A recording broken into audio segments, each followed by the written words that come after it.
Back to my another video. હું છું પવન રાજપૂત અને સ્વાગત છે તમારું મારા આજના બ્લોગની અંદર. તમે લોકો જોઈ શકો છો કે સવારમાં ઉઠીને અત્યારે હું ચાલીને જઈ રહ્યો છું ગાંઠિયા લેવા માટે. હોય મસ્ત લાગે મારા પગ તો બાકી જબરદસ્ત. અને અત્યારે હું જઈ રહ્યો છું ગાંઠિયા લેવા માટે. તો ગાંઠિયા લઈ અને પછી તમને મળું, કારણ કે કંઈક નાસ્તો બાસ્તો કરીએ. સવારે તો નાસ્તો કર્યો પણ પાછો અત્યારે વાંધો નહીં, ચાલો બહીને રહેજો લાસ્ટ લગી.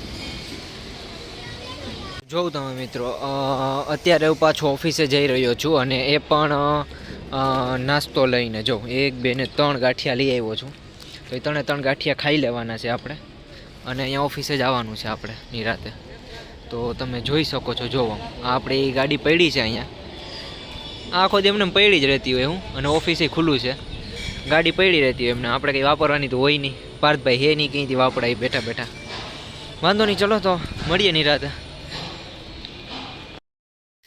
તો ફાઇનલી ગાઈસ, એ કેમ બેનો ભેગો જ બોલાય? હું મારો વ્લોગ ચાલુ કરું તારો ચાલુ થાય. તું મારા ભાઈ તમે વ્લોગ બંધ કરી દીધા એને જાજા દિવસોથી. બનાવું. તમે વ્લોગ બંધ કરી દીધા એના દિવસો જાજા થઈ ગયા હે. જો મારે વ્લોગિંગ ચાલુ છે. ખોટા તમારા કેમેરા રાખવાથી તમારે એમ ના થાય કે તમે વ્લોગ બનાવો છો.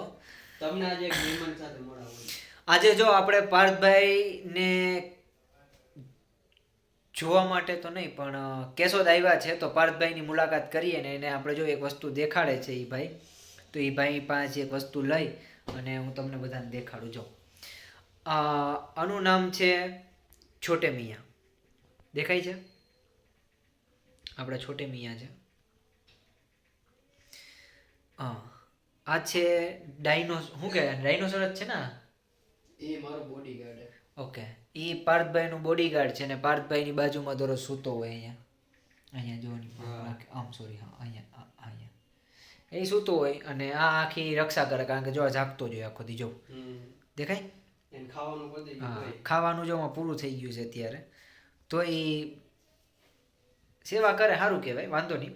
પણ તમે જોઈ લીધું કે ભાઈ અત્યારે હું આવી ગયો છું કેશોદ, અને કેશોદ આવીને મેં ખાઈ પી લીધું છે, જમી લીધું છે, અને અત્યારે હવે સમજો મારે કેમેરો હરખો નથી પકડાતો. સમજો અમે એને કબાડો અહીંયા કરીને રાખી દીધો છે, બરોબર છે, કપડાં ધોવા માટેનો.